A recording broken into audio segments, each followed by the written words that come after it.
Olá, ser de luz, tudo bem com você? Hoje estamos aqui no Café de Sabedoria com o Lucas Borges. Ele é psicólogo formado pela Einstein. Você é pós-graduado, hein? Em psicopedagogia e faço mestrado em educação. Olha só que legal. Ele vai ajudar a gente hoje com o tema depressão, tá legal? Conforme eu pedi para vocês lá no WhatsApp, manda suas dúvidas. O que aconteceu foi o seguinte, teve muitas dúvidas que mudou pouca coisa e a gente reagrupou essas dúvidas e vai fazer uma resposta única para você, tá legal? Quando chegar nessas perguntas, você vai perceber que é para você. Um pouquinho diferente, mas é para você. Tá legal? Então vamos lá, Lucas, para as perguntinhas? O que você pode falar pra gente sobre depressão no geral, já pra gente entender melhor o que é, o que não é, pra quem não sabe direito, nunca passou.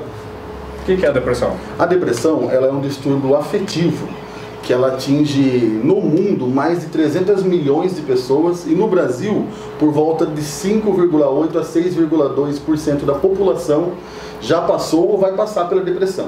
Que é aquela tristeza profunda, aquela melancolia, aquela falta de interesse para fazer as atividades suas do dia a dia. E a depressão também é muito clara no sentido de que todos esses sintomas eles têm que durar no mínimo 2 semanas para poder ter um diagnóstico inicial de depressão. Legal. E quem é que diagnostica? Quem é que resolve? Tem ou não tem depressão? Como que funciona isso? Os profissionais que são capacitados dentro da ciência para poder dar esse suporte, clínico médico, psiquiatra e psicólogo, que são os indicados. Certo. Daí tem os outros profissionais de terapias alternativas que também conseguem identificar os sintomas e trabalhar com a pessoa a melhoria contínua dos sintomas e a tão chamada cura, que é a ausência dos sintomas no dia a dia da pessoa. Tá. Qual que seria o inicial? Assim, eu sinto que eu estou mais ou menos, eu acho que eu estou depressivo. Quem que eu devo procurar de início? Eu acho que é importante você procurar de imediato, por exemplo, você começou a perceber apatia, falta de motivação, tristeza, choro sem motivo aparente, você vai e procura ou um clínico, ou um psiquiatra, ou um psicólogo, marca uma consulta para poder avaliar esses sintomas e junto com você chegar a um diagnóstico mais preciso. O importante é você fazer um acompanhamento multiprofissional. Se você vai no psiquiatra, mas você vai na terapia, você vai em outro profissional, então você faz um acompanhamento multiprofissional, você não vai em apenas um. Você não vai escutar apenas uma opinião a respeito, você vai escutar a opinião de outros profissionais a respeito também dos seus sintomas. Legal. E quais são os tratamentos que existem hoje então? Falando de tratamento. Hoje, os tratamentos, os mais tradicionais é o medicamentoso, com antidepressivos, ansiolíticos e hipnóticos. Ansiolíticos vai diminuir a sua ansiedade no decorrer da sua doença, do seu transtorno. Os antidepressivos é aquela tristeza, apatia, e também os hipnóticos que vai ajudar você na questão da insônia, do sono, esses distúrbios do sono que acontecem muito em pessoas que têm depressão. Hipnótico tem a ver com hipnose? Não tem. É só hipnótico e no sentido de que vão conduzir a pessoa ao sono, sabe assim? Vai ajudar, vai dar uma acalmada, vai acalmar a pessoa junto com o ansiolítico durante o dia. Qual que, na sua opinião, é o melhor tratamento no final das contas? Qual que você vê que dá mais resultado? Não baseado assim numa opinião aleatória, mas o que realmente mais dá resultado hoje que você conhece? Hoje em dia, o que dá mais resultado é o tratamento conjunto, a psicoterapia junto com o medicamentoso. Só o medicamento não vai surgir muito efeito na pessoa. Vai surgir o efeito físico. Ele vai só remediar, né? Como que nem eu costumo falar, remédio não cura, remedia. Ele só dá uma acalmada em você. Ele vai diminuir a situação do sintoma, mas só que não vai tratar a raiz do sintoma. Que a psicoterapia ajuda a pessoa a se autoconhecer, e quando você se autoconhece, você consegue desenvolver o seu autocontrole. Então, falando em autoconhecimento é importante quanto à depressão? É importantíssimo, porque a pessoa tem que compreender o que é o sintoma que ela sente. Se é apatia, se é falta de motivação, se é pessimismo, se é indecisão. Quando ela conhece o sintoma que ela sente, ela está conhecendo ela mesma. Ela está sabendo como funciona o psicológico dela. Tá, mas nesse sentido, uma pessoa que está depressiva, vamos imaginar um depressivo grave, ele está lá todo ruimzinho, como que vai fazer para puxar essa pessoa para se autoconhecer se ela não quer nem viver mais? Então, uma das diretrizes e das técnicas da abordagem na qual eu pratico, a gente trabalha muito com a pessoa a resiliência, que é a capacidade dela se reerguer em meio aos traumas vividos na vida. Então essa capacidade de resiliência vai ensinar a pessoa a ressignificar a vida dela para que ela dê novos sentidos para a existência dela. Tá, só que aí a gente está imaginando que a pessoa já aceitou um tratamento. E teve algumas pessoas que perguntaram em casa como que eu ajudo uma pessoa que não quer ser ajudada. Tipo, eu amo a minha sobrinha, mas ela não quer deixar eu ajudar ela. O problema, na verdade, é que a minha pergunta é assim, como que eu vou puxar essa pessoa? Ela não aceitou o tratamento, ela não quer ninguém. Existe uma forma que a gente pode puxar essa pessoa, mostrar que ela precisa? O que eu faço nesse caso? Eu acho que o mais importante, nesse caso, que a pessoa não quer o tratamento, é você não chegar com um discurso de doença para a pessoa. É tratá-la como um ser humano primeiro, como um ser humano, e que qualquer ser humano está suscetível a ter a depressão e a sentir esses sintomas. Então é tratá-la como um ser humano igual a você. Você não vai olhar para ela com um olhar doente, sabe, de doença. Ai, vem cá, minha filha, coitadinha de você, ai, não sei o que tem. Ou também nunca dizer assim, ai, isso é frescura, ai, você tem que saber. Nunca é frescura, a gente nunca sabe como que o outro sente a dor dele e o quanto essa dor prejudica o dia a dia dele. Então a gente tem que tomar bastante cuidado com isso, com esses discursos de senso comum de que a pessoa está assim por falta de Deus, ou por falta disso, falta daquilo. Não. Qualquer pessoa pode passar por isso. Na verdade, se fosse falta de Deus, o padre Fábio de Mello, por exemplo, não estaria depressivo há pouco tempo atrás, né? Isso. Uma pessoa tão religiosa, né? Tão próxima de Deus. Não pode falar que a falta de Deus não e foi cometida disso. Então não tem como a gente determinar que a pessoa não tenha a depressão. Ah, não, eu nunca vou ter porque eu sou bem-humorado. Tanto que na depressão existe a oscilação de humor. Você vai ver uma pessoa depressiva, uma das perguntas foi sobre isso. Que a pessoa, ela acordava bem, e à tarde estava mal, à noite estava chorando, de dia estava sorrindo. Essa oscilação de humor acontece nos casos, em especial, da depressão bipolar, que é uma depressão associada ao transtorno de bipolaridade. A pessoa tem a oscilação de humor, e junto com a oscilação de humor, a tristeza profunda e a euforia, que é a mania, sabe, aquela euforia de querer fazer tudo ao mesmo tempo, digamos, a hiperatividade, a pessoa fica muito agitada, mas depois ela deprime ao mesmo tempo. Então, nesse caso, existe um desequilíbrio de hormônio, é isso? Neurocientificamente falando. A serotonina, a noradrenalina, que são esses três hormônios que têm relação, que são os neurotransmissores que têm relação direta com a depressão, que é a serotonina, a noradrenalina e, em menor proporção, a dopamina. E aí o médico consegue descobrir o que está acontecendo para ele poder, com os remédios, curar isso? Isso. Existem remédios que regulam esses neurotransmissores. Mas só que o primeiro remédio da depressão é você aceitar a sua condição para poder transformá-la. Quem não aceita a condição, não transforma a condição dela. Isso quer dizer que se a pessoa não acordar, ela não admitir um problema, não vai consertar. Não vai ter melhora. É igual a pergunta que uma senhora mandou, que a sobrinha sofre de depressão, mas não quer ajuda. Não há quem ajude a pessoa se ela não quiser. Pode ser tio, tia, o melhor profissional, o melhor psicólogo, o melhor psiquiatra, o melhor coach.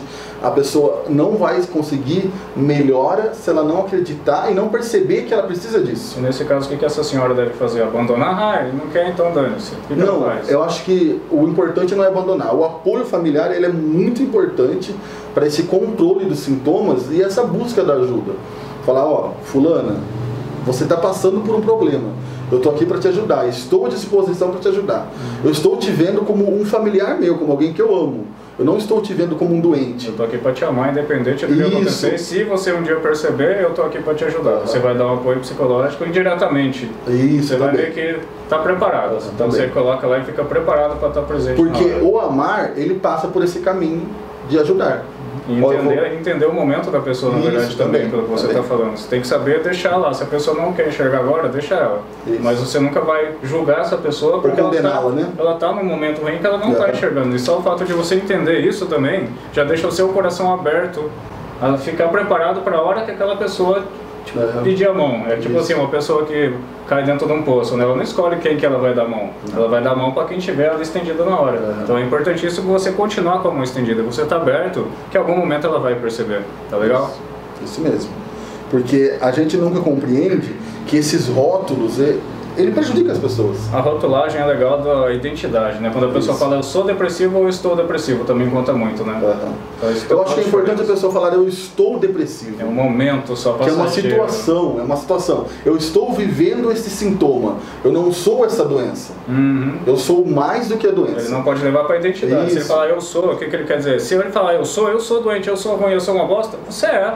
Você já está se definindo, você está se rotulando assim. Isso. Automaticamente você traz tudo aquilo. Uhum. Então o estou, ele dá uma temporalidade. O estou, eu estou, mas já vai passar. É só um momento. É passageiro. Passageiro. Legal. Porém, quando tem uma depressão maior, mais grave, mais acentuada, que pode se tornar crônica, não funciona muito bem esse negócio de que eu estou. A pessoa ela encara muito mais a persona doente do que a possibilidade de melhora dela. Ela acredita muito mais nos sintomas negativos do que nos positivos do tratamento. Bom, então isso que você está falando pra gente é basicamente aquela experiência do Martin Seligman, que ele fez o desamparo aprendido, que chama. O que aconteceu? Deixa eu contar pra você. Pegaram uma caixa com um cachorro, colocaram lá sem nada, e esse cachorro, se sentisse mal, ele podia sair o momento que ele queria. Colocou uma segunda caixa que dava um choque, só que tinha uma porta aberta. Nessa porta, quando dava o choque, o que o cachorro fazia? Ele saía, ele sabia que ele tinha essa condição de sair embora, ou seja, é autônomo, aprendeu que ele pode fazer o que quer. Numa terceira caixa, colocou lá um cachorro e dava choque, só que prendeu, ele não podia sair. E ele começou a se acostumar com esse choque, ou seja, um desamparo aprendido. Ele já não tinha condição, ele aprendeu que ele não podia fazer nada. Eu nasci para sofrer, eu vou sofrer até morrer, ponto final. E aí o que aconteceu? Para provar que isso é um desamparo aprendido, ele pegou esse primeiro cachorro lá da primeira caixa que podia fazer o que queria, colocou numa caixa com 2 compartimentos, um compartimento que dava choque e um compartimento que não. Ou seja, ele podia pular para esse outro lado e tá tudo bem, saiu da dor. Aí colocou o segundo cachorro, que ele aprendeu, quando dá choque ele pulava. O que ele fez? Nessa caixa de 2 compartimentos, o compartimento que dava choque, ele pulava aqui para outra e se livrava. E aí pegou aquele terceiro cachorro que foi aprendido que ele não pode fazer nada. Colocou lá também nessa mesma caixa que ele podia sim fugir, mas ele aprendeu que não tinha o que fazer. E o que acontecia? Dava o choque, ele continuava parado tomando choque. Ou seja, desamparo aprendido. Aí se encaixa exatamente nisso que você falou. A pessoa já se condiciona, eu não tenho o que fazer, eu não dou certo, eu não sirvo, eu não presto. E ela se aprendeu que não dá certo, na verdade, né? Isso mesmo. E o que é isso para você, no final das contas? A pessoa, ela já toma como verdade absoluta a doença, não a possibilidade de melhora. Virou uma identidade dela. Virou uma identidade dela. Legal. Tipo assim, é o condicionamento no qual a pessoa, ela não acredita mais em soluções. Ela só sabe as causas. E é porque ela tentou, na verdade, né? Mas talvez ela tenha tentado do jeito errado. Talvez ela tenha tentado de uma forma que não foi, talvez, forte o bastante para ter saído, só que ela foi tentando devagarzinho. E ela foi falando, pô, eu não consigo. Até que chegou no ponto e falou, realmente eu sou uma droga. Mas uma outra coisa que colabora muito com isso é o ambiente no qual a pessoa está inserida. Como as pessoas... Uma das perguntas foi que uma pessoa perguntou como que pode ajudar a família, como o apoio da família é tão importante quanto a terapia e os medicamentos. Porque a família tem que compreender que está lidando com um familiar acometido de um transtorno grave, que não é tão simples. Tanto que em alguns casos de depressão maior, por exemplo, a pessoa chega a suicídio, ela chega a cometer suicídio. Interessante que algumas famílias ainda vai lá e falam, é frescura, isso só não faz, isso é uma tristezinha. Imagina. E a pessoa está se afundando e ninguém está chegando. E para te diferenciar também, você falou sobre a tristeza.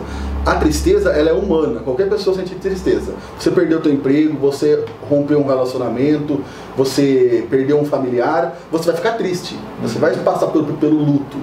Então isso é tristeza. Agora, quando essa tristeza e essa melancolia dura mais do que 2 semanas, você tem que ficar atento com os outros sintomas, comparado com os outros, para ver se você não pode ter uma depressão. E por que ela chega a durar mais que 2 semanas? O que define uma pessoa assim, cara? Se a tristeza é normal pela inteligência emocional, medo, raiva, tristeza, alegria, são as emoções básicas do ser humano. Isso. E aí todo mundo vai sentir, mas por que essa pessoa sente por 2 semanas ou mais? O que define assim? É ela que deixou? É alguma coisa? É uma situação muito forte? Ou ela é ruim mesmo? Ela é fraca? O que define isso? É que os estudos científicos, eles determinam que tem que ter no mínimo 2 semanas de prevalência, de permanência dos sintomas. Então a pessoa tem que compreender que é 2 semanas nos quais ela vai ter uma oscilação tremenda de humor, insônia, insegurança, apatia, medo, irritabilidade, a pessoa fica muito nervosa. Tudo para ela é questão de ficar nervosa ou de discutir, tudo para ela é questão de querer resolver na discussão, na gritaria ou no choro. Sabe, gente que chora por pouca coisa? Isso daí a gente chama de instabilidade emocional. Então é um dos sintomas nos quais a pessoa depressiva ela apresenta bastante. Então é algo tipo assim, é um estudo em comum entre os profissionais da área que determinou e percebeu que existe diferença entre você estar triste, por exemplo, você está triste. O luto, quando você perde alguém, o luto saudável ele é 1 ano, no máximo. É do período que teve o falecimento até 1 ano. Passou de 1 ano, já se torna doentio essa perda. Já aceitou como dela, já trouxe para a vida como uma coisa normal e ela vive a normalidade de uma coisa errada. Isso. É o ressignificar. A pessoa tem que ressignificar a experiência de vida dela. Em várias ocasiões. O que é ressignificar? Ó, de maneira prática, uma pessoa que ela ela andava normal e ela sofre um acidente e fica paralítica. Ela tem que ressignificar a existência dela. Ela tem que readaptar. Ela vai usar cadeira de rodas, mas ela não vai deixar de sonhar, de acreditar novamente que é possível. De viver por causa da Isso. perna. O ressignificar é dar novos sentidos e sentidos positivos para a própria existência, mesmo tendo passado por episódios tristes, de angústia, de situações de tristeza, de angústia, por exemplo, uma situação adversa. A pessoa passou por uma situação que não é positiva. Ela sofreu um assalto. Ela tem medo daquilo. Daí o profissional vai trabalhar com ela a dessensibilização. Ela é sensível a essa situação. Se ela vê alguém passando assim correndo, ela já vai achar que vai ser... Qualquer gatilho mental que ela coloca, ela imagina que vai acontecer, ela já sente o medo sem ter acontecido nada. O que é ressignificar? É a pessoa poder voltar a ter uma prática de passar pelo mesmo ambiente, lugar que ela foi assaltado, sem que o medo domine o psicológico dela. Legal. Sérgio Luz, perceba uma coisa, a gente já falou de resiliência e ressignificação. Olha só que importante para você anotar e já começar a ajudar as pessoas aí perto de casa, ou você mesmo, se está necessário. 2 pontos já muito importantes para você pensar, né? Lembra, resiliência e ressignificação, tá legal? E a gente vai continuar. E teve uma outra pessoa também que em uma das perguntas falou sobre a gravidez e a depressão. Daí, dentro dos estudos científicos... muito do pós-parto, né? Isso, a depressão pós-parto, que é uma tristeza, desesperança e choro após o nascimento do filho. Então isso daí é natural. Normalmente é psicológico, é ciúme da mãe com o filho, isso é neurohormônio. O que você acha que é? De onde vem isso? Também tem muita... Porque é uma área que quando eu estudo depressão, eu vejo que fala muito de depressão pós-parto. Parece que é uma coisa tão normal de acontecer. É que tem uma relação muito grande com a alteração hormonal que a mulher acontece no decorrer da gestação. E no momento do parto, ele é um momento digamos que em boa parte, traumático para a mulher. Não é uma coisa simples. Ah, eu tô lá, eu vou ter um filho. Pra gente que a gente fica lá fora, nasceu, já nasceu, tá tudo bem. Como meu se filho nasceu, assim, que bom. Né? Mas ela que tá lá dentro, tomando injeção, com todo acompanhamento. Boa parte das mães que sofrem de depressão pós-parto, elas levam em consideração a extrema preocupação pela educação, pela criação do filho e a desesperança de não conseguir dar conta. Então ela já sofre de ansiedade. Então, isso, é uma ansiedade. Tá com ansiedade pensando tudo que vai dar errado, porque ela focou no negativo, é isso? Isso. E é uma depressão também muito específica essa. Ela acontece numa porcentagem das mães, mas só que tipo, ela, de certo modo, ela não dura tanto quanto a depressão maior. Então é uma depressão que você vai conseguindo perceber que o tratamento ele é mais eficaz também. Mas se procurar ajuda. Se deixar ajuda, também, se deixar porque levar, às vezes o pai da criança, a família tem que compreender que ela é ser humano e que ela está tendo a responsabilidade de educar outro ser humano. Normalmente é o contrário, né? Quando a pessoa vê a mãe, tipo, era pra estar feliz, não era pra estar triste, não era pra você estar se sentindo depressiva, não, era pra estar feliz, alegre, seu filho veio, e é o contrário. E aí a pessoa olha aquilo e começa a condenar. Fala, pô, você tá triste, você tá com ciúme da criança? O que está acontecendo? E não entende que pode ser hormonal. Então. Tem estudos científicos também que comprovam que existe uma maior incidência em mães solteiras. Mães que não têm a presença paterna. Porque não tem um apoio psicológico? Isso, não tem um apoio, suporte também, ou até financeiro, não tem aquele suporte de ajudar a criar. Ela vai criar e educar sozinha. Então, é tipo assim, é você no meio de tudo isso, criando sozinho uma outra criança, tendo que educar, tendo que cuidar. Nesse caso, qual que é a solução? Então, vamos supor que eu conheço uma pessoa que seja mãe solteira e tem. O que ela pode fazer, ela com ela, dentro de casa? Qual que é a solução para essa pessoa? É ressignificar a existência dela. Ela conduzir a mente dela ao quê? De que ela vai poder falhar uma hora ou outra, porque ela é ser humano. A gente tem um estigma cultural de que mãe não erra. que pai e mãe é perfeito. Basicamente você está falando que a gente tem que aceitar a nossa fragilidade, né? Que a pessoa, o ser humano, ele tem a mania de achar que ele é de rocha, que ele é de aço, ele tem que estar firme, forte todo momento, e não é assim, né? Não. Você tem que aprender que você é frágil, você tem que aprender e você vai cair. E quando cair, você saber que vai levantar. Isso.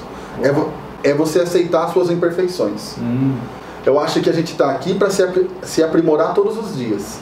Quando você se julga perfeito, você quer dizer que você já não precisa aprender mais nada. Está lapidado. Mas não, a vida ela é um lapidar diariamente. Isso daí eu falo que é o seguinte, você está subindo uma montanha, você chegou no topo, se você estiver no topo, para onde você vai depois do topo? Para baixo.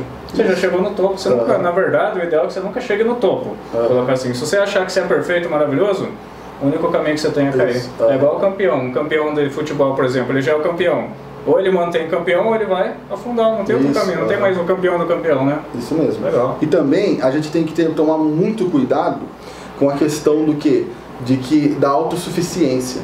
Ninguém é plenamente autossuficiente. O ser humano, ele não foi feito para ser isolado, para ser uma ilha. Nós somos seres de relações sociais. E essas habilidades sociais, com a depressão, elas podem ser diminuídas. A pessoa não sente mais necessidade de conversar com os outros, ela prefere ficar mais isolada, mais trancada dentro do quarto, mais excluída do convívio social. Mas aí nesse caso eu conheço pessoas que me afirmam categoricamente, eu não preciso de pessoas, eu fui tão traído, tanta gente me traiu, mentiu, roubou, que eu não acredito mais em ninguém. Eu não quero ninguém perto de mim, eu já ouvi isso na minha frente. E aí, o que faz essa pessoa? Então, a gente tem que ensinar a pessoa a ressignificar as relações dela. Peraí, e você está depositando mais expectativa ou perspectiva? A gente tem que ter perspectiva nas relações, porque a expectativa, ela frustra a gente. Porque o que é a expectativa? Você espera muito do outro. A perspectiva, você já sabe que ele é um ser humano, ele erra. Então, na verdade, você não pode depositar nada assim, eu não posso esperar nada da pessoa, porque ela vai me entregar um tanto. E essa diferença da entrega do que eu espero é a frustração. Você tem que saber gerenciar a sua frustração. E saber lidar com a ingratidão dos outros. Legal. Porque às vezes o outro é ingrato e você tem que compreender que ele não está preparado como você está emocionalmente preparado. Então, quando você está emocionalmente preparado, você percebe que o outro tem limitações, então, e que você também tem. Na verdade, se a pessoa já não esperar uma gratificação, já é um ideal aí, seria já isso? É uma perspectiva. É uma perspectiva. Você tem que se relacionar sem acreditar inteiramente que tudo depende do outro. Não. Boa parte das nossas relações depende da gente. O significado que nós damos para cada relação. O significado, é aquela visão, aquele negócio de colocar um óculos. Se eu colocar um óculos vermelho, tudo que eu ver vai estar vermelho. Isso. Se eu colocar azul, tudo que eu ver vai estar azul. Se você vê só coisa ruim, ingratidão, é isso que vai ser, porque você resolveu enxergar assim. O mundo ele é um reflexo daquilo que eu vejo. É igual então, na verdade, o mundo não é o mundo é aquilo que eu interpreto do mundo, é isso? Legal. É aquilo que eu vejo do mundo, por exemplo. É igual aquelas duas pessoas que estão olhando para uma janela, um fala assim, ele vê uma árvore florida e fala assim, nossa, que árvore bonita, está florida. O outro fala assim, nossa, quanta sujeira no chão, olha quantas folhas. Certo. Então, depende da visão. A visão que eu tenho do mundo é a visão que eu tenho sobre eu mesmo. Legal. Sérgio Luz, perceba o seguinte, basicamente tudo que você foca expande. Lembra que eu vivo falando isso pra você? Se você focar no negativo, o negativo vai ser a sua vida. Se você focar no positivo, vai. Imagina que você tá numa festa e você tá com uma câmera. E lá tem uma briga, tem uma festa maravilhosa, mas teve uma briga ali. Você pega essa câmera e você faz tudo aqui, ó, e foca. Qualquer pessoa que assistir esse vídeo vai falar que a festa foi o quê? Foi uma droga, briga, foi ruim. Porém, se você abre a lente dessa câmera e vê o geral, você vai ver que foi só uma exceção. Só que a maioria das pessoas fazem o quê? Elas focam a vida no problema. E maximiza, porque você ainda dá um zoom para ficar vendo lá. E aí a pessoa não sai. E o duro disso. Que a pessoa, ela minimiza os potenciais dela e ela maximiza as imperfeições dela ou os defeitos. E aí ela fica as inabilidades. Ela traz para a identidade dela que é ruim, que tudo é ruim, que o mundo é ruim, que o mundo é cruel, que ninguém gosta dela porque ela resolveu olhar naquele detalhinho. Poxa, que bom. Porque a pessoa, ela começa a acreditar que ela não é capaz. Quando você deixa de acreditar em você mesmo, não há quem altere em você o comportamento. Tá, você falou uma coisa legal. Quando você deixa de acreditar em você mesmo, metade das nossas perguntas deu a entender isso. A pessoa já não acredita mais nela, ela já tentou não dar certo. Nem da terapia e nada. O que eu falo para as pessoas? A pessoa tem que estar disposta a ressignificar a existência dela. Porque o existir, ele vai além do sofrimento. Então a gente pode definir aqui que tem que ter um ponto de quebra na vida dessa pessoa. Não importa o que aconteceu, não importa o que foi. Vamos tentar de novo? Isso. Mas só que vamos tentar do jeito certo, então. Isso. Se você tentou, se você estiver batendo no vidro e não der, não passa, não adianta você bater no mesmo vidro. Talvez tenha uma porta, uma janela. Você tem que ter uma visão diferente. Isso outras perspectivas. Não é porque você tentou e não deu certo até hoje que não vai dar certo. Talvez você está tentando do jeito errado, na direção errada. Imagina o seguinte, uma coisa que eu gosto de falar também. Você vai acordar para ver o pôr do sol. E você acorda todo empolgado, você coloca seu tênis, você coloca a roupa e você sai correndo para ver o pôr do sol. E corre, e está correndo. E você está chegando lá. Só que o pôr do sol está para cá. Você está correndo para o lado errado. Você está fazendo todo o esforço para o lado errado. O que adianta? É isso que vai acontecer muito com as pessoas. Elas se esforçam, elas tentam, elas buscam, mas numa direção errada, e a solução está para cá. E é isso que às vezes você tem que ter consciência e aceitar. Se errou, não tem problema, errar é humano, só tem que aprender a consertar. Isso. Legal? A aprender com a experiência do erro. Isso. Porque tem que ter uma avaliação, você tem que parar também para avaliar até que ponto eu estou chegando, onde eu estou chegando, onde eu cheguei com aquilo, e o que eu faço diferente a partir de hoje. Gerar um ponto de quebra, de ruptura na vida. Isso é importante. Não deu certo? Parei. Esquece tudo que você fez. Esquece não, na verdade guarda o aprendizado, isso é importante, guarda o aprendizado do erro e começa de novo pro outro lado. Isso, Muito bom. Porque o erro, ele é como se fosse um retrovisor da alma, da vida. Você olha ele como referência, mas ele é referência daquilo que você viveu, mas ele não deve ser tipo algo específico para voltar a acontecer. É só pra você saber onde você não vai voltar, na verdade. Então. Olha, eu já passei por aquela situação e aquela situação me ensinou isso. Eu não preciso passar de novo por isso para que aquilo novamente fira, sabe, machuque a minha evolução enquanto pessoa. Porque eu acho que a pessoa, ela tem que compreender que ela pode ter todos esses sintomas, mas hoje em dia, com o avanço da internet, da informação rápida, tem muita gente que está se autodiagnosticando, sabe, à torta direita. Aí eu sou ansiosa, aí eu sou depressiva, aí eu sou isso, sou aquilo. Eu sou. Às vezes é uma fuga. Eu sou, tá? Não eu estou, eu sou. Eu sou, né? O eu sou é fortíssimo. E a pessoa, ela usa isso como uma fuga. Sabe aquela fuga? A pessoa está fugindo do compromisso de ser quem ela é. É para não fazer o que tem que ser feito na vida. Talvez ela tenha ações, ela tenha um objetivo alto, e ela usa um problema desse, um transtorno mental para não fazer o que tem que ser feito. Eu não vou fazer aquilo, então eu uso isso aqui para falar, deu errado porque eu sou depressiva, deu errado porque eu sou ansioso. É isso que você está falando? É igual a questão da ansiedade que você citou agora. O Brasil, saiu um estudo esse mês mesmo. A Inglaterra fez um estudo e chegou à conclusão que o Brasil, eles fizeram um estudo em parceria com a OMS, que o Brasil é o país mais ansioso do mundo. Só para você saber, Sergio, a OMS é a Organização Mundial da Saúde, tá legal? Vendo global, o mundo inteiro. Isso. É igual a questão da ansiedade, que é o transtorno da ansiedade, ele é muito comum hoje. A maioria das pessoas, elas são ansiosas. A ansiedade, ela é uma sensação humana, e ela nos priva do perigo também. Quando você está ansioso, assim, naquela sensação, ela é uma fuga e uma resposta da sua mente para se defender do perigo também. Mas quando ela é muito excessiva, ela se torna um transtorno. Ela funciona como medo, então. O medo é bom, ele protege a tua vida. Isso, e a ansiedade também funciona. A ansiedade é a mesma coisa. Ela protege ou ela impulsiona você a tomar decisões. Só que o problema, então, é que o pessoal está deixando ela tomar conta da vida, é isso? De maneira geral, entendeu? As pessoas estão muito ansiosas, nesse sentido. O que gera ansiedade hoje em dia? Eu acho que também a ansiedade é o excesso do futuro no presente da pessoa. A pessoa pensa tanto no futuro, mas era tão descontrolada que ela se torna ansiosa daí. Só que nesse caso ela vê de uma forma negativa, pelo visto, né? Porque se você tem medo é porque você acha que vai dar errado. E você quer fazer tanta coisa boa agora para tentar brecar aquilo que você imagina que vai dar errado, que por exemplo, você começa a sofrer. A ansiedade é positiva. Você fez uma entrevista de emprego. Você está muito querendo essa vaga. Você fica ansioso pela resposta. Natural que você fique ansioso. É humano que você fique ansioso. Porém, no Brasil, como teve um estudo recentemente, que o Brasil é o país mais ansioso do mundo. 9,3% da população brasileira sofre de ansiedade ou de algum dos transtornos de ansiedade. É 3 vezes mais do que a média global. Então o Brasil está muito acima. E por que será que isso está acontecendo no Brasil? O que você imagina? Eu acho que o Brasil existe também vários fatores. Acho que as questões sociais, as desvantagens sociais, a vulnerabilidade, as questões políticas também, da economia brasileira.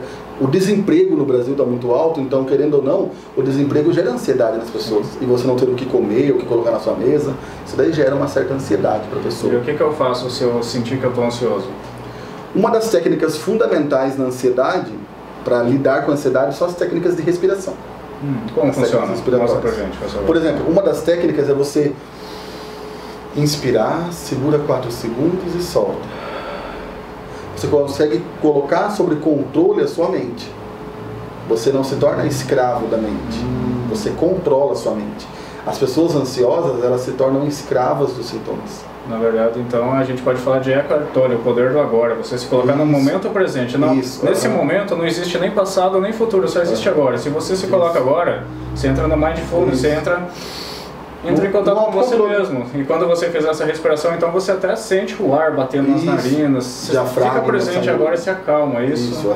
Daí você vai tendo o seu autocontrole sobre a situação. E você vai deixar os pensamentos passarem. Porque assim como eles vão, eles voltam e vai ser assim. Então seria legal também você questionar a sua própria mente. Meu, é verdade isso que eu estou gerando? Me prova, é verdadeiro? Vai sofrer, vai dar errado? Me prova que dá errado. Por que sofrer antes da hora é uma coisa louca? Isso. Por que eu estou depositando tanta certeza nessa dúvida? De onde vem tanta certeza, né? E também a pessoa tem que... Mas aí também entra uma coisa, né? Quando você tem certeza que vai dar errado, parece que a tua mente te faz fazer errado só para te provar que você tá errado. Porque as suas crenças momentâneas estão voltadas para aquele fato. E leva a sua atitude, as suas ações a fazer aquilo que você está querendo. É igual uma pessoa que tem medo de falar em público. Eu já vi muitas pessoas falarem isso, ou até me procurarem no consultório, porque elas têm dificuldade de falar em público. Daí eu sempre pergunto, o que você pensa quando você vai falar em público? Que vão ficar reparando em mim, que vão ficar me olhando. Negativo. Só pensa coisas negativas. E o que? Ela só alimenta coisas negativas. Ela só imagina que pode dar errado, ela não para para pensar o que pode dar certo. A mente dela ela é condicionada para um comportamento ansioso deprimente. Que na verdade isso é humano, né? A gente tem que se defender de coisa errada. Porém, essas pessoas elas focam, é aquilo que eu falei, foca no negativo. Isso. E o negativo vira negativão, vira a vida dela. Isso mesmo. Porque daí a pessoa ela não percebe que ela está sendo escrava da própria mente dela. E como que ela se livra disso? Com a respiração e o que mais? Técnicas de respiração, terapia, contato com a natureza também. Tem vários estudos que dizem se você for até uma montanha onde você tem uma vista ampla da região que você está, na mata, fazer trilha, próximo a cachoeiras, ouvir o canto de pássaro, sabe assim? Esse contato direto com a natureza, ele revigora a mente da pessoa. Legal. Porque você vai tendo um contato com aquilo que é natural, aquilo que você percebe que o fluxo da natureza é diferente do nosso. Você percebe que a natureza não é ansiosa. Na verdade, somos nós que fazemos ela ficar acelerada. É a globalização, a modernização que deixa a gente acelerado. O descuidado com o meio ambiente, tudo você vai percebendo que ela vai acontecendo isso com ela. Pensando nisso, uma coisa bem boa para se falar. Será que existem índios que são ansiosos? O pessoal vive na natureza, não tem internet, não tem nada. O que você acha disso? Eu acho que uma descontração. Que a pessoa tem um contato maior com a natureza e com aquilo que é natural, com o ciclo natural da vida. Porém, digamos, no Brasil os índios estão mais ansiosos pelas tomadas de decisões da política aí, de querer invadir as terras deles. Mas imagina um índio verdadeiro lá, originalzão. Isso. Provavelmente não tinha nada. Ele tende a ser mais natural, Menos cobranças, menos cobrança. Ele mesmo não tem o que é o futuro? Por que eu fiz essa pergunta na verdade? O que passou na minha cabeça? O que é um sonho de um índio, por exemplo? Imagina uma pessoa que mora no meio do mato. Isso. Ela não tem esses sonhos que a gente tem que ter um carro, uma casa, tem que ter um trabalhão, tem que mostrar uma roupa bonita, tem que fazer... Morar num bairro novo. Ele vive para viver, para comer, ele caça, não tem ninguém cobrando ele, apenas o mínimo necessário porque é uma comunidade onde todos se ajudam. Isso, todos têm suas tarefas. Pensar mesmo, né? Porque você falou de natureza me fez pensar em... A gente tem que compreender o quê? Que a nossa existência ela tem que ter significado pra gente primeiro. Não adianta você procurar significado fora de você. O primeiro significado de existência tem que ser dentro de você. Dentro onde? O que é isso? Internamente, por exemplo, eu estou aqui por esse motivo. O que te motiva a acordar todos os dias? E se eu não sei o que me motiva? Dentro da depressão, a pessoa não encontra motivação. A existência dela é uma melancolia, uma tristeza e um pessimismo. Daí como que você vai conseguir ressignificar a pessoa? O que você gostava de fazer que você não gosta mais? Você vai levando a pessoa a retomar as atividades nas quais eram prazerosas para ela. Vai fazer ela lembrar que teve sim um momento ruim, que em um determinado momento da vida ela resolveu deixar a coisa desandar, mas ela era feliz até aquele momento que ela tinha claro que ela tem um significado de vida. Os objetivos. Teve uma pessoa que mandou uma pergunta que ela se tornou mais triste e depressiva após a morte da mãe. Mas ela não falou a época quando foi, então e para eu ter, acho que, o melhor posicionamento clínico da situação, a gente tem que saber quando foi, quanto tempo que perdeu, mas de maneira geral, ela tem que compreender e ressignificar a vida dela. Ela, tem ela teve uma perda muito grande, que é a mãe, mas só que ela tem que acreditar que existe vida após a perda. A gente não tem essa noção. A gente acha que depois de um trauma, de um acidente ou do que for, não tem mais vida. Uma coisa que eu costumo falar bastante sobre isso quando eu converso com as pessoas é: enterre os mortos e cuide dos vivos. E tem pessoal cuidando dos mortos, já não tem o que fazer, infelizmente, já foi. Tem que ser grato, tem. Foi uma mãe boa, um pai bom, foi um filho bom, foi, mas já foi. Mas a vida acontece aqui, não agora. Isso, tem muitas pessoas precisando de você agora. Você pode pegar essa energia que você está gastando aqui, onde já não tem o que fazer. Acabou, já foi. Põe essa energia para funcionar de forma positiva. Canaliza ela para outros fatores. Isso, canalizar, focar em pessoas. O que ele pode fazer? Visitar um asilo, por exemplo? O que seria legal nesse caso? É direcionar a pessoa para práticas positivas de vida. O que seriam práticas positivas? As práticas positivas, eu gosto de ir um show. Eu vou no show que eu gosto de frequentar, eu gosto de ouvir tal música. E nesse caso, assim, a pessoa está depressiva. O começo é estranho, né? Porque se eu falar, vai pro show, ela não vai chegar e vai ficar feliz. Isso, não vai ser mágica, vai. Não vai ser. Como que vai ser para a pessoa saber como que funciona para poder começar? Ele é um processo dia após dia. A pessoa tem que compreender. E também a gente tem que tomar muito cuidado com esse negócio da pessoa que se automedica. Eu já vi casos, até no consultório, de que o cliente tomava o medicamento de um primo que também tinha depressão. O primo foi diagnosticado. O médico prescreveu o medicamento na dosagem ideal para aquele caso. Existem casos e casos, depressões, níveis como tem de intensidade. Existe intensidade que é mínima e que não precisa de medicação. Só psicoterapia já resolve o autoconhecimento. Nesse caso, a pessoa se medica, ela coloca o corpo dela a receber um negócio que não é, que ele acaba se viciando numa droga, né? Que talvez não era, que acaba virando uma droga nesse caso, e em vez de ajudar, piora a situação. Piora porque a pessoa está se automedicando. Assim como também o desmame, que é o deixar de usar o medicamento. Que a pessoa vai lá e buf. Eu cortei porque eu quis. Não. Você tem que passar pelo médico. A gente não está desconsiderando os efeitos positivos do remédio. Tem efeitos positivos. Porém, você não pode fazer um desmame por vontade própria. Não, eu não estou gostando desse remédio, eu vou deixar de tomar. Não, eu acho que o efeito está fraco, eu vou dobrar minha dose. Eu já vi pessoas que era para tomar um, não toma dois. Daí a pessoa dorme o dia todo. Por que será que aconteceu isso? Porque você por que será que aconteceu isso? O uso indevido do medicamento seu, entendeu? E quando para, se a pessoa resolver parar, vamos supor, ela está ouvindo a gente aqui, legal? E uma coisa tem que ficar muito clara. Não é porque você teve alguma sacada, entendeu algumas coisas, que você vai parar com o remédio, não. É perigosíssimo parar, porque quando você para, o teu corpo está acostumado com aquela dosagem. Se você para de uma vez, é a mesma coisa que você cai no fundo do poço. Você está acostumado, você cai lá embaixo. O seu organismo, o seu cérebro está acostumado a receber aquela dose. O médico, o que normalmente os médicos fazem? Eles vão diminuindo devagarzinho, gradativamente, até o corpo se acostumar também, né? Isso, até o corpo já responder positivamente sem a medicação. Entendeu? E o que acontece se a pessoa para do nada? Ela vai ter alteração no humor muito mais grave. Pode ser que ela piora, então. Pode ser que piore ela sentiu que ela ficou bem, ela para com o remédio uma vez, na verdade ela acaba piorando tudo. É igual quando começa a tomar. A pessoa leva por volta de 15 dias para começar a sentir o efeito. Porque o medicamento tem que ser, ele chega no sistema nervoso central, daí esse comando é mandado lá para noradrenalina, os neurotransmissores, daí eles vão dando aquela adaptação da sua sinapse, né?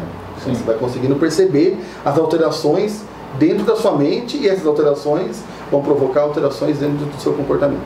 É aquele negócio da curva. Existe uma concentração mínima para o remédio fazer o efeito, né? Isso. Você está aqui, você vai levar a curva para quando chegar naquele nível ideal, por isso que ele vai manter. Alguns medicamentos são de 8 em 8 horas, de 12 em 12 horas, que é o ciclo que leva o medicamento passar pelo organismo todo, até receber o outro medicamento, passar pelo ciclo todo. Para manter esse nível que eu falei, que então, é para manter a por estabilidade. isso que não é indicado a pessoa tomar de maneira aleatória. Ah, hoje eu não estou bem, vou tomar um Rivotril. Ah, eu atrasei 2 horas, agora eu vou lá e tomo 2, por Isso, exemplo. Eu já vi isso acontecer perto de mim. Então, eu atrasei, vou tomar mais. Tem que tomar muito cuidado com isso. Muito cuidado. Porque a pessoa também, quando ela está em estado depressivo, ela vai percebendo que ela tem uma sensação de vazio, de insignificância perante a vida. Essa sensação, sabe assim? Eu não tenho mais utilidade alguma. E aí a gente entra no suicídio. Isso. O que você pode falar de suicídio pra gente? Por exemplo, a gente tem que deixar bem claro que não é todo depressivo que tem ideação suicida. Tem pessoas que têm predisposição ao suicídio. De maneira genética também. Eu consigo identificar uma pessoa perto de casa, por exemplo. Aí a pessoa falou, minha filha, minha sobrinha, minha neta, meu pai, tá. Como que eu identifico se essa pessoa está querendo suicidar? O que eu faço? Pelo discurso dela, talvez, também, de não querer mais a vida, de não ver mais significado para a vida. Não faz mais sentido. E seria bom que eu tivesse morto, se eu morresse. Se ela falar alguma dessas coisas, já é um start para você. Já é um start para ficar atento. Peraí. O que está acontecendo com a pessoa? E aí essa pessoa, ela não aceita ajuda, ela não vai no médico, ela não faz nada, ela me fala isso. O que eu faço? Então, porque são as pessoas... Eu amarro ela e levo. É porque tem pessoas que têm os sintomas ficam mais internos do que externalizados, que é aquela angústia. Mas se você percebe que era uma pessoa que era comunicativa, que conversava, que saía, e do nada ela começa a não querer sair, a recusar convites, a falar muito de tristeza, de melancolia, de desânimo, de derrotas. O brilho nos olhos foi embora. Isso. E o discurso da pessoa já se torna diferente. Porque a pessoa ela começa a perceber que ela já não está mais tão empenhada em fazer algo na vida. Só pra gente entender bem, quando fala discurso, tá legal? Tudo que ela fala. O discurso dela é a minha tanto corporal, quanto físico, quanto a oratória mesmo. Você vê que o corpo dela começa a ficar sempre disso. Ela começa a olhar baixo pra você, é isso que você tá dizendo. Que é o comportamento corporal mesmo, sabe assim? Cabisbaixo, ombro recaído, a pessoa aqueles movimento lerdo também. Você vê que a pessoa perdeu o brilho de vida. É igual uma pessoa que, por exemplo, que gostava muito de ler, você não vê ela mais com livro, você não vê ela mais próximo de nada. É uma pessoa que gostava de ir ao cinema, de sair. E aí ela começa a falar de que não quer mais viver, era melhor estar morta, que não tem mais nada. O que eu faço com essa pessoa? Eu amarro? Ela não quer ajuda. Você vai ajudar ela a ressignificar a vida dela. Fala assim, todos nós passamos por situações tristes e difíceis na vida, todos nós. Agora, a importância que você dá para ela que vai ser a diferença na sua vida, o diferencial. Eu vou dar mais importância para aquilo que eu estou vivendo de maneira negativa ou positiva. O que eu posso aprender com isso? O que eu posso ressignificar da minha vida? O ressignificar é isso. O ressignificar, ele anda lado a lado com a resiliência. A capacidade de resiliência depende também da capacidade de ressignificação. Dar novos sentidos para experiências outroras depressivas ou deprimentes. Por que será que uma pessoa entra nesses quadros? Uma pessoa que está feliz, está tudo bem, tem um bom trabalho, porque tem pessoas que têm sucesso na vida e têm depressão. Não é falta de dinheiro, não é falta de família, e do nada a pessoa deprime. Eu acho também que a gente tem que tomar muito cuidado e estar muito atento em relação ao amor próprio da pessoa. Ela se ama realmente? Ela está feliz na profissão dela? Ou ela só está ganhando dinheiro? Tem gente que ganha muito dinheiro, mas não está feliz na profissão. Não está se sentindo realizado na profissão. Eu já vi casos, você já deve ter lido também, de altos executivos que abandonam tudo para ter uma profissão. Você fala assim, nossa, corriqueira, né? Tem pessoas que têm tudo que eu sonho em ter materialmente, de realização pessoal, né? Tem depressão. Você fala, como assim? A pessoa tem uma boa realização profissional, mas não pessoal. Você está feliz com isso? Você vê inclusive famosos lá do mídia, cinema, né? Se matando, se suicidando. Você fala, cara, tem tudo. É o trabalho dos sonhos, a gente imagina que é o trabalho dos sonhos e se matou. Ótimo salário, né? Então, a gente não entende que a tristeza, ela é muito subjetiva. Subjetiva em que sentido? O que eu sinto é diferente do que ele sente. Como eu dou significado para a minha vida é diferente de como ele dá significado para a vida. Então tem muita diferença isso. Isso quer dizer que o meu certo não é o seu certo? Isso, a minha vivência é diferente da sua. Porque o que eu vejo muitas vezes assim, uma pessoa olha para outra e fala, meu, você não tá fazendo isso certo. E eu que tô de fora, eu olho e falo, peraí, você não tá fazendo isso certo pra você, mas pode ser o certo dele. Não é porque você acha que aquilo é certo que o mundo tem que aceitar a sua verdade. Não. Eu acho que na convivência social e humana não existe verdade absoluta. Ninguém é dono da única verdade, a minha verdade é a única. Então não. Como que eu tenho que agir em casa? O que seria o ideal? Aceitar tudo também, todo mundo faz o que quer? Não, você tem que estabelecer limites nas suas convivências, nas suas relações. Se você sabe que aquela relação está sendo destrutiva e abusiva para você, que vai causar em você sintomas que possam gerar depois a depressão, evite. Evite pessoas que não estão alinhadas com os seus objetivos. Legal, aí cabe a gente falar então de blindagem emocional também. Isso. Blindagem emocional é você filtrar tudo que entra e que sai. Isso, Porque a maioria das pessoas, elas agem como esponja. Ela tem mania de prestar atenção em tudo que os outros falam e deixar entrar. Falei mal, entrou. Tá xingando, entrou. Ou então abraça também, tudo, né? Ela abraça tudo, ela fica pensando em tudo que os outros estão pensando dela. Em vez dela pensar o que eu faço comigo para mim ser feliz, eu tô pensando o que eu faço para ser feliz, mas que os outros vai estar vendo que eu tô feliz. Poxa, qual que é o sentido de vida? Você não tem vida nem para você mesmo se você pensa assim. Eu acho que o seu maior objetivo tem que ser a sua autorrealização, e a sua autorrealização não tem que estar baseada no que o outro pensa a seu respeito, mas o que você pensa sobre si mesmo. O que você pensa que vai modificar aquilo que você é. E como que eu identifico isso na minha vida, então? É nessa questão de que o quê? Peraí, isso está sendo bom para mim? Essa relação está sendo positiva na minha vida? O porquê que eu tenho que alimentar e continuar com essa relação? Isso é amizade, nos negócios, no trabalho, na vida amorosa, em qualquer tipo de relação. Mas em primeiro lugar, você com você mesmo. É você com você mesmo. Você tem que estar bem com você. Se você não está bem com você mesmo, automaticamente nada mais vai bem. Porque eu acho que a gente tem que compreender que estar sozinho não é estar na solidão. Você está sozinho às vezes. A melhor companhia na sua vida tem que ser você. A primeira melhor companhia na sua vida tem que ser você. A primeira melhor companhia na sua vida tem que ser você. E quando a pessoa tem uma visão negativa dela mesma, como que ela inverte isso então? Se a pessoa melhor é você, mas você se vê como uma coisa negativa, como que eu vou mudar isso em mim? Começa a identificar o seu lado positivo, seus pontos positivos e potencializar a sua positividade. Através do papel? Eu escrevo? Pode ser também, ajuda bastante. Eu posso fazer uma listinha lá, pontos positivos. Isso, e talvez nesse momento você não tenha ponto positivo porque você está, talvez, em depressão. Limitado, você volta atrás. Isso. Define aquele ponto de quebra que eu falei. Quebra a vida hoje e fala, meu, deixa eu olhar para trás e ver o que deu certo e o que deu errado. Pega os pontos positivos e relembra também momentos bons, né? Uma coisa interessante para você fazer. O que eu sei fazer de bom, né? Ó, eu sou bom nisso, eu sou bom naquilo. E talvez hoje você não veja nada, porque você está realmente um pouco assim mal, você pode estar triste, mas olha lá para trás, o que você já fez de bom? Quais são os pontos positivos? Isso. Pelo que as pessoas já te elogiaram? O que você fez um dia que você falou, poxa, consegui, eu fiz, eu achava que não ia fazer e consegui. E você vai anotando isso, é uma forma já de começar isso. E se torna o seu diário de bordo comportamental, sabe assim? Aquilo que eu sou, eu posso escrever sobre mim. E falando sobre isso, então, a gente pode entrar no tema da gratidão. O que você acha disso? Isso, também é importante. O que você pode falar de gratidão, então, pra gente?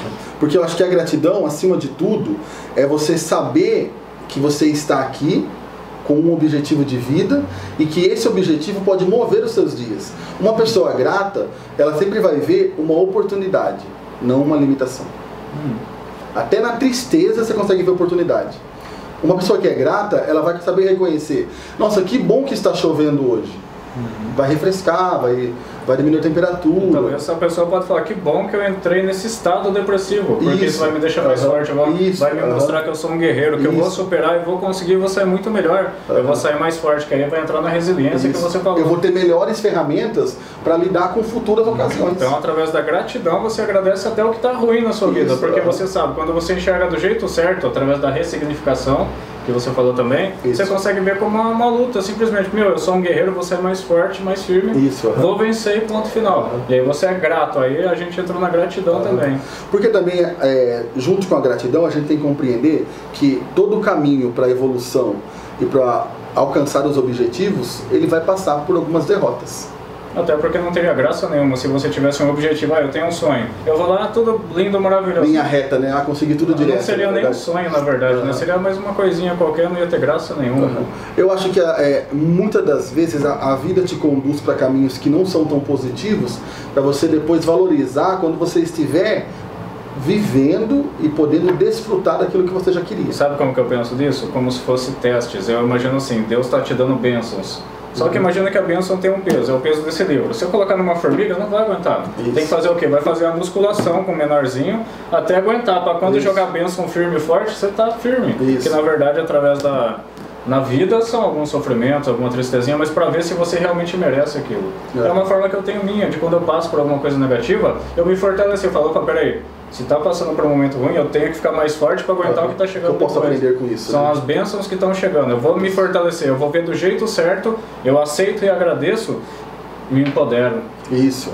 Eu acho que também, e você falou de um assunto que também ajuda muito no cuidado da depressão, que é a fé, a espiritualidade. A pessoa não tem que ter, e não é questão de religião, mas é de ter fé. É espiritualidade. Espiritualidade. Você ter fé em você, ter fé na vida, de que você pode enfrentar isso e vai poder aprender com o que você está vivendo. Nem tudo que você vive de negativo é para te tornar uma pessoa pior, mas é melhor a maioria das coisas.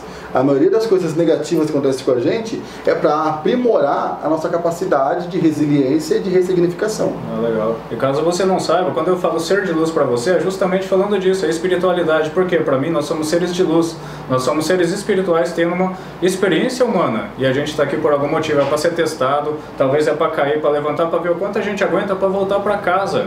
O que é esse ser de luz que eu falo tanto? A gente é pura luz, a gente é amor, a gente é tudo de bom, só que você vai deixando as coisas ruins e mascarando isso. O que você tem que fazer? Limpar.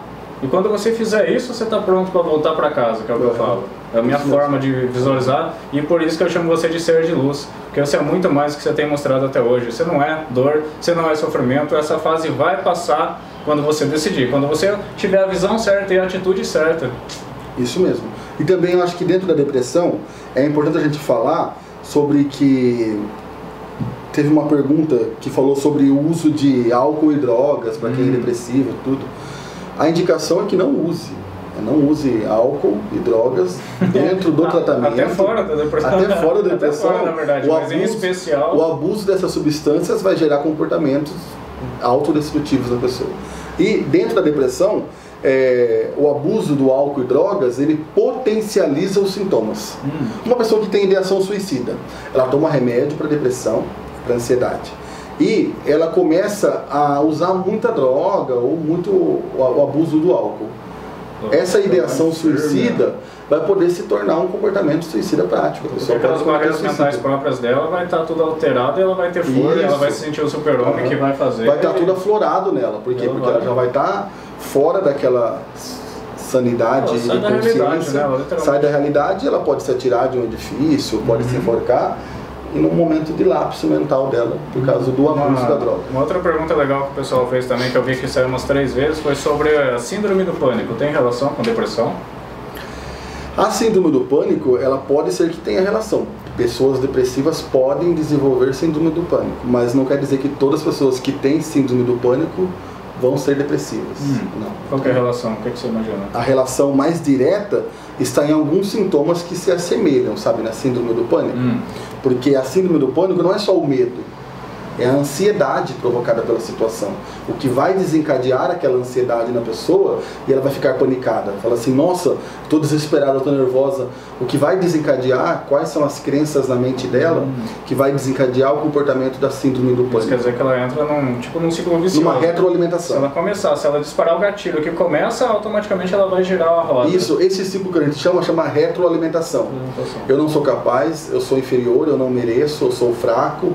Estou passando por isso porque eu mereço, porque eu sou infeliz. E tudo começa com esse gatilho que eu imaginei. Então, se você não dispara o gatilho, existe uma estratégia para isso ou não? Uma imunização, talvez? Existe um começo, que eu chamo de gatilho. Se você não começa, automaticamente você não começa a girar essa roda, essa retroalimentação. Às vezes a retroalimentação é automática, você não consegue perceber que você já retroalimentou aqui. Ela já se torna automática. Então, uma pessoa que é igual uma pessoa que anda de bicicleta, é automático, ela sabe como que é o pedal, como pedala, como o freio, como a música, já se torna automático o comportamento. É igual o pessimismo. Quanto mais você alimenta ele, mais automático ele fica no seu dia a dia. E o que essa pessoa pode fazer pela vida dela, então? Ela pode começar a ressignificar esse comportamento e alterar as crenças centrais dela. Porque na nossa mente nós temos crenças centrais. Eu sou assim por causa disso, eu sou assim por causa daquilo. Mas aí quando você altera a crença central, você ressignifica um comportamento teu. Você fala assim, ó, eu posso deixar de ser isso, se eu quiser. Eu posso pensar diferente em relação a essa mesma situação. Essa pessoa me feriu, eu posso aprender com isso ou feri-la também. Legal. Depende de mim o que eu escolho fazer. Decisão, é dentro da mente dela, ela vai conseguindo ressignificar no sentido de que ela vai ver a vida dela além da síndrome, do sintoma da depressão. Então, para ela conseguir ressignificar isso, primeiro ela tem que enxergar isso. Então ela tem que analisar, ela tem que jogar perguntas para ela mesma, para ela identificar o que é a minha crença central, no que eu acredito, o que eu penso. Então ela vai ter que basicamente monitorar os pensamentos dela. É maximizar o cenário dela. Porque a pessoa, ela minimiza as potencialidades e ela maximiza, aumenta os sintomas negativos. Automaticamente potencializa e vira. Você tem que expandir a visão sua. Peraí, fulano, ele é mais do que a doença. A pessoa, ela é mais do que a depressão. Olhe a pessoa além da depressão. Olha como um ser de luz. Olhar a pessoa como alguém que é mais do que a doença. Você não é só a doença. Se você está assim, hoje é uma disfunção. Se é uma disfunção, eu tenho que achar qual que é a raiz do problema para tratar na raiz, para trazer de volta as flores, para trazer de volta os frutos. Se a árvore não está dando fruto, não está florescendo, alguma coisa está na raiz. É isso que eu tenho que buscar, então. É germinar novamente, sabe assim? É saber que tudo tem um tempo certo de florescer. Tem um tempo certo, uma hora certa. Tudo tem um momento certo de acontecer tais coisas. É você conseguir ressignificar essa existência a fim de que a sua existência seja positiva e que trabalhe a seu favor. E para isso você tem que focar em você. Focar em você. Porque se você começar a focar no mundo que a gente conversou. A primeira coisa tem pessoas que eu já fiquei sabendo que fica depressiva por quê? Um pai, por exemplo, que foca no filho, que queria que o filho fosse azul, com um lacinho na cabeça, com não sei o quezinho. Como ele não é aquilo, ele começou a ficar depressivo. Por quê? Porque ele não focou mais na vida dele, ele está querendo mudar outra pessoa. Como da expectativa e não perspectiva. Daí entra a frustração. É aí que você percebe, que daí você ainda vai entrar a frustração de que as pessoas não estão aqui. Elas não estão aqui para cumprir o que eu quero, mas para viver o que elas têm que viver. Então tem que existir uma aceitação sua e uma aceitação do mundo. Isso. Porque uma das perguntas também foi uma pessoa homossexual. Teve uma pergunta lá que a pessoa e ela não se aceita, e ela está deprimida porque as pessoas não aceitam também, e no final ela já não sabe se ela está certa ou se ela está errada, se ela tem que se matar para acabar com isso. E aí, o que você fala com Eu acho que dentro desse aspecto a pessoa tem que primeiramente aceitar quem ela é. Quando eu me aceito, eu transformo aquilo que eu sou. Ele não vai deixar de ser homossexual. E a primeira aceitação dentro da sexualidade tem que ser da pessoa primeiro. Quando eu me aceito, eu consigo modificar aquilo que é importante para mim. A pessoa não vai deixar de ser, mas ela vai reconhecer ela como um ser, assim como todos os outros que existem aí. No caso, independente de imaginar se isso é certo ou errado. Isso aí não tem nada a ver. Porque o certo e o errado é muito subjetivo. As pessoas falaram tanto que ele acha que é errado. Aí talvez a própria pessoa se culpa. Tipo, eu tô fazendo coisa errada aqui. Isso. E aí, o que acontece? Porque eu acho que isso daí é muito mais por questão social, de julgamento externo do que interno. Porque ela tá focada no que eu Internamente ela sabe do que ela gosta e o que ela quer. Ela sabe o que ela é. Mas a pessoa tem que compreender que o primeiro personagem principal da sua felicidade é você mesmo. Quando você está feliz com você mesmo, você pode compartilhar de momentos felizes com outras pessoas. Lucas, é o seguinte, mas e se eu só fiz coisa errada na vida? Eu roubei, eu matei, eu xinguei, eu já usei droga, eu usei álcool, eu fiz só coisa errada. Como que eu vou amar uma pessoa tão ruim assim? Se a pessoa só faz coisa errada, o que eu faço? Como que eu vou me amar se eu vejo que eu só faço coisa errada? É nesse momento que você tem que compreender que você tem todos os dias novas oportunidades de fazer diferente. Tipo, se você sabe que aquele comportamento está sendo autodestrutivo, por que você está persistindo nele? O que na sua mente está alimentando esse comportamento? O que você não está conseguindo compreender dentro desse comportamento como destrutivo? Porque às vezes tem pessoas que fazem coisas autodestrutivas e não sabem que estão se prejudicando. Na cabeça dela, ela está fazendo o melhor possível naquele momento para ela. Tá, mas a minha mãe falou que eu sou um bosta, eu só faço coisa errada. Cara, eu não mereço ser feliz. E aí, o que eu faço? Aí que está o sentido de qual significado eu vou dar para o outro na minha vida. O quanto que o outro vai ter controle sobre a minha existência. Sim. Aquilo que o outro está dizendo vai significar tanto a ponto de resumir o que eu sou na vida? Então, nesse caso, eu tenho que gerar aquele ponto de quebra que eu falei mesmo, zerar, vou ter que blindar as pessoas dentro de casa, das opiniões, e vou ter que me encontrar, me valorizar, encontrar minha essência. A pessoa não tem que ser daí, ela não pode terceirizar a felicidade dela. Sabe, eu sou feliz porque eu tenho você na minha vida. Eu sou feliz porque eu faço tal coisa. Eu sou feliz porque eu frequento tais lugares. Mas espera aí, você está externalizando a sua felicidade e não está internalizando a sua essência, o seu significado de vida. Espera aí, eu vivo e sou feliz porque eu gosto de mim. Eu gosto de ser assim e eu posso melhorar naquilo que eu vejo que é possível. Porque tem coisas da nossa vida que não vai serem mudadas. Não há tempo, não há terapia, não há nada. São coisas da nossa estrutura, da nossa personalidade. Por isso que a gente diz que a ansiedade não vai ter cura, que tem os transtornos. Tem controle. Quando você controla um sintoma, você não é mais escravo dele. Você não permite que a sua vida seja controlada por ele. Você que controla esse sintoma. Isso, e como você controla o sintoma? Encontrar e saber como como você controla um sintoma? Você reconhecendo que você é aquilo, mas que você pode viver além daquilo. E você também tem que entender o mecanismo da coisa para você perceber quando vem, como funciona, né? Se você deixar no automático, se você não se questiona, não pergunta, se você não duvida daquilo, automaticamente vira automático. Teve uma pessoa que perguntou como que ela sai da crise depressiva ou da crise de ansiedade. É deixar a crise acontecer. Não tem esse negócio, respira fundo e pensa em outra coisa. Não, pensa no que você está vivendo agora. Viva. É aquela coisa, com a mesma intensidade que você viver a vida, você vai viver aquela crise também.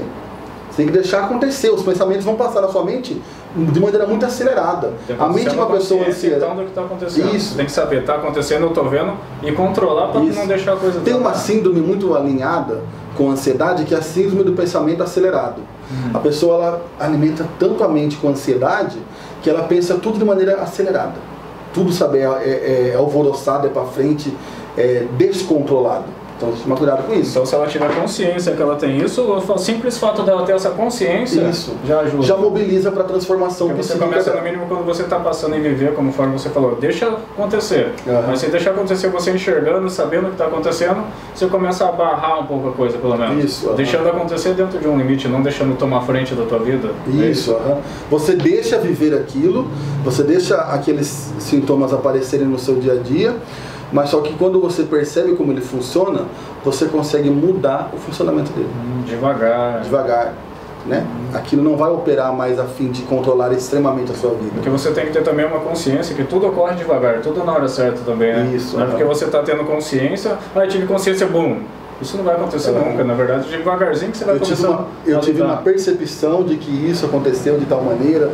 Tem pessoas que chegam no consultório e eu pergunto: aonde você percebe a sua ansiedade no dia a dia? Em quais situações? A pessoa mesmo não consegue identificar. De tão enraizado que está o sintoma ansioso. Está tão automático, está tão automático como se fosse abrir os olhos, levantar, escovar os dentes, caminhar, que ela não consegue identificar aonde está acentuado esses sintomas dela. Aí não vai melhorar nunca. Daí por isso que a gente trabalha muito em cima com os clientes, a tríade cognitiva, a minha visão de eu, de mundo e das pessoas. A sua visão de eu que vai transformar ou modificar a sua visão de mundo e a sua visão de pessoas. Porque o seu eu, ele opera o seu mundo e ele controla as suas pessoas. E como faz com a segunda aí da tríade? O segundo tópico? A sua visão de mundo. Por exemplo, e você tem que ter uma visão de que todos falham. Não tem como a gente falar. Quando você coloca perfeição em alguém, você vai colocar junto com a perfeição, pode ter certeza que você vai ter várias frustrações. Porque as pessoas são limitadas em muitas situações. A gente não tem como ter todas as respostas em todos os momentos. Mas deixa eu falar um negócio pra você. Eu vivo olhando no Facebook de vez em quando, eu vejo tanta perfeição lá, mas não tem perfeição. Eu acho que a rede social é muito fantasia. A gente sabe disso, né? Eu tô falando já pra brincar. Instagram, Facebook, é tão bonito. Tão bonito. E você vê a felicidade. A gente vê tanta felicidade, tanta família linda, maravilhosa, tantas viagens. Cara, que coisa mais linda, eu quero ter aquela vida. Porque as pessoas gostam de expor só coisas boas, o lado positivo delas. Ninguém quer expor a sombra. E você acha que isso está ajudando a ter mais desses transtornos, dessas depressão? Claro, porque a pessoa ela compara. Ela começa a ficar, porque ela estava vendo lá fora, que nem você falou, estava colocando a felicidade nos outros e querendo se comparar. Porque, querendo ou não, e nós somos seres comparativos. A gente compara a nossa vida com a do outro muito. A gente sempre compara a nossa grama com a grama do vizinho, tem muito isso? De forma saudável até que é bom, né? Num certo nível você sabendo o que você está fazendo é bom, para você correr atrás de certos objetivos, você buscar aprender com o melhor, aprender com pessoas que estão na sua frente.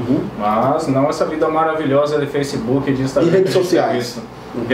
Fora de redes sociais, tem que ver a vida real. A vida, eu acho que a vida ela tem que ser sem filtro. Sabe as pessoas que postam foto, lotam de filtro, de edição? Aonde está seu amor próprio, aquilo que você gosta em você? Que nem no último Café de Sabedoria, eu estava aqui com a Aline, eu comentei de uns pessoal que estava perto, assim, eles foram tirar foto, tava todo mundo ali comendo. Na hora de tirar foto, vamos tirar foto, todo mundo, aquela coisa linda, maravilhosa, acabou de tirar foto, todo mundo voltou.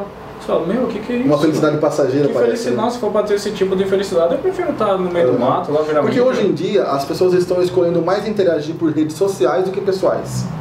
Sabe, no cara a cara, no olho no olho, porque as pessoas acreditam que é muito mais importante. Tá moderno, tá não sei o quê. Você se sente também dentro da sociedade, que hoje em dia a sociedade tá meio virada para esse lado, né? Isso.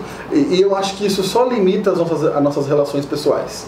Porque você tem que compreender que o melhor contato ainda é o físico, é o abraço, é o aperto de mão, é o olho no olho, porque é esse que transforma as relações humanas e que nos torna humanos e empáticos. Você já ouviu falar aquele desafio da baleia? Já, da baleia. Você ficou sabendo? Tem tudo a ver, né? Pelo tem que você tá falando. Tem tudo a ver com isso, porque a pessoa ela começa a se entregar a isso a ponto de não valorizar nem a própria vida. Ela começou a achar bonito, mostrar para os outros o que ela está fazendo, para ela se sentir querida por outras pessoas lá da internet que nunca viu na vida.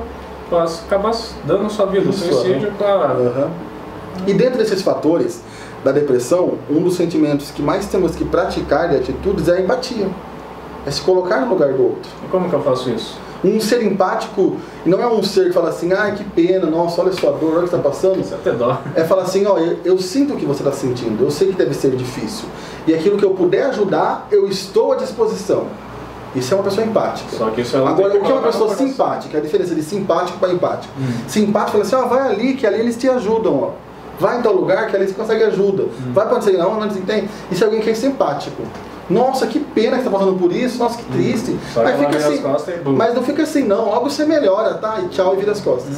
Uma pessoa empática, ela se põe no lugar do outro. Ela te abraça, literalmente. Isso, ó, eu sei que está doendo isso em você, mas aquilo que eu puder para ajudar, para melhorar o seu dia a dia, eu estou à disposição.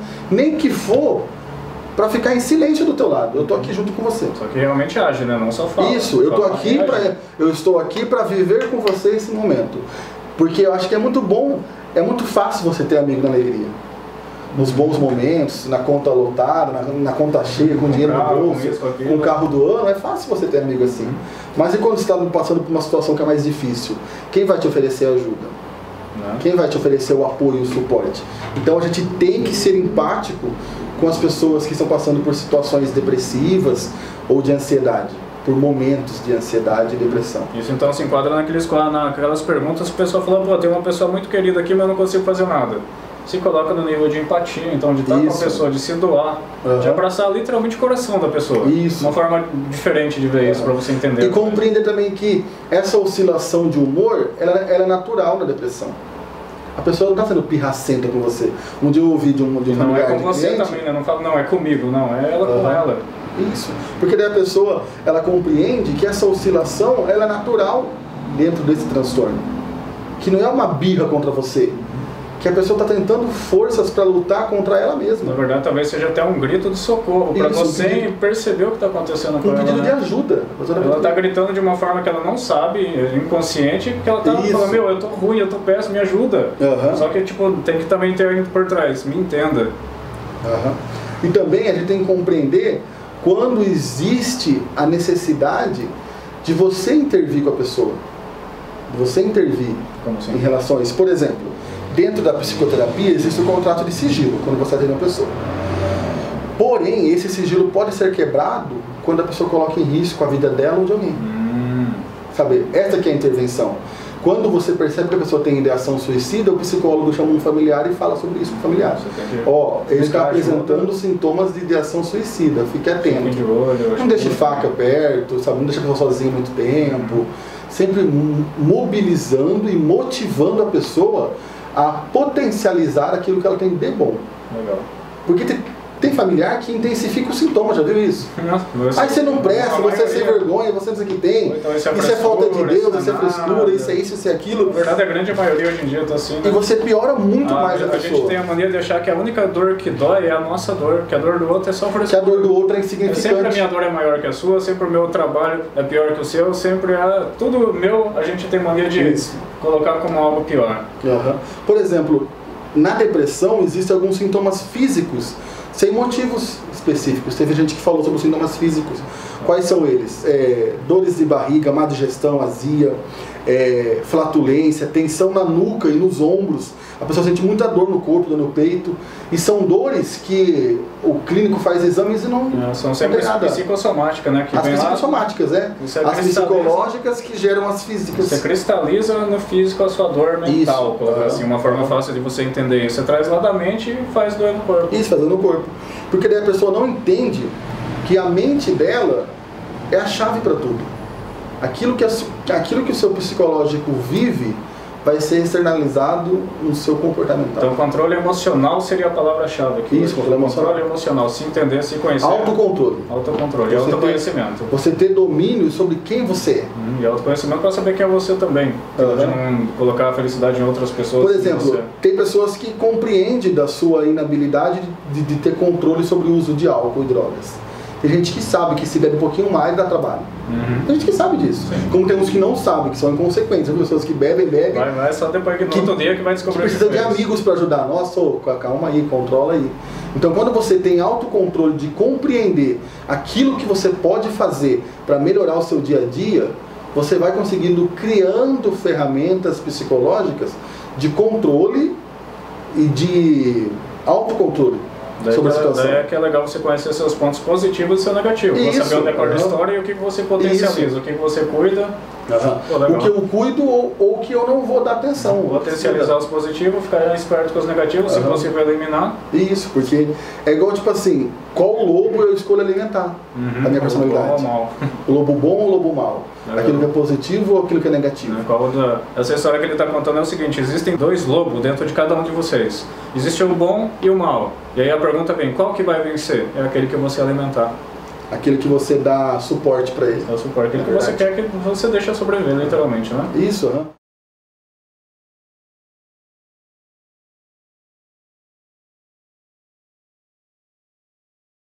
Então, Lucas, é isso aí. O que você pode finalizar? O que você pode dar um conselho final aí para o nosso ser de luz em casa, para poder precaver, ajudar outras pessoas, ou se ajudar, ou até antecipar, que tem muitas pessoas que nunca teve, talvez nunca vai ter depressão, e o que elas podem blindar para nunca ter de verdade na vida isso?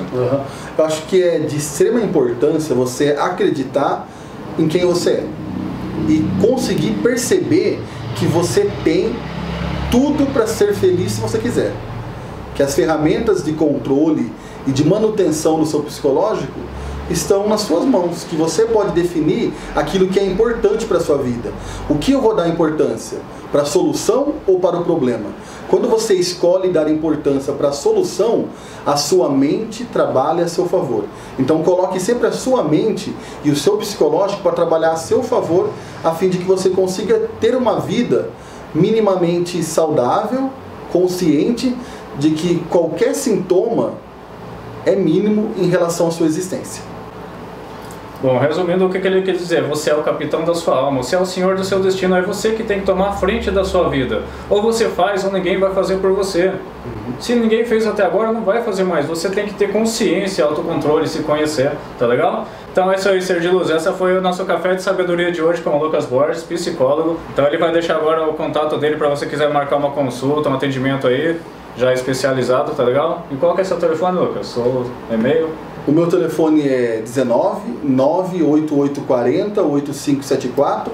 Você também pode me encontrar na minha página profissional no Facebook, psicólogo Lucas Ante Borges, ANT Borges, ou no Instagram também, essa mesma página, ou também no meu consultório que eu atendo, que é no centro da cidade, Rua da Boa Morte, 1162, Jardim Clínica de Psicologia. Então é isso aí, Lucas. Muito obrigado, valeu por ter vindo, dado uma força pra gente, tá legal? Serdilu, se tiver mais qualquer dúvida, manda pra gente, que a gente pode gravar um segundo café de sabedoria, tá legal? Para trazer mais luz pra sua vida, tá bom? Não deixa de aplicar todas as ferramentas que a gente passou pra você: resiliência, gratidão, ressignificação, blindagem emocional, se conhecer, saber seus pontos fortes, seus pontos fracos. Olha quanta coisa legal. Se você não anotou, volta, assiste de novo e anota, tá bom? E também não deixa de ajudar as outras pessoas, compartilha, marca os amigos que precisam saber dessas informações. Entra na minha corrente do bem, levando bem para outras pessoas, tá legal? Então um beijo no seu coração e fica com Deus. Tchau, tchau.